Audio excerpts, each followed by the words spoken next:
16चे विभाजक लिहा।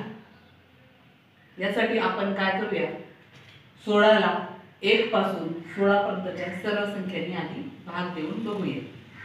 16ला 1 ने भाग दिल्यावर बाकी 0 उरले। 2 ने भाग दिला तर 8चा भाग बसला आणि बाकी उरले 0। परंतु ज्या वेळेस 16ला आपण 3 ने भाग देतो तेव्हा 3 5 15 आणि बाकी 1 उरले।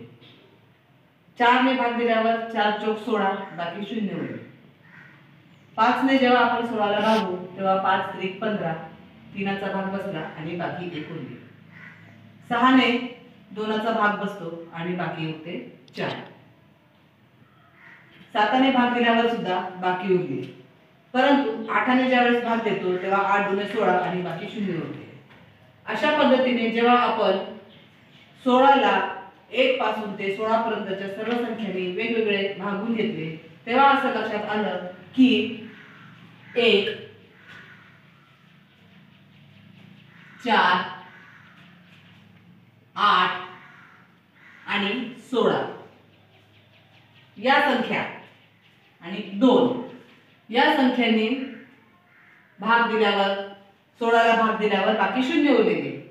त्यामुळे त्या संख्यांना 1 2 4 8 आणि 16 या संख्यांना 16चे विभाजक असं म्हणायचं।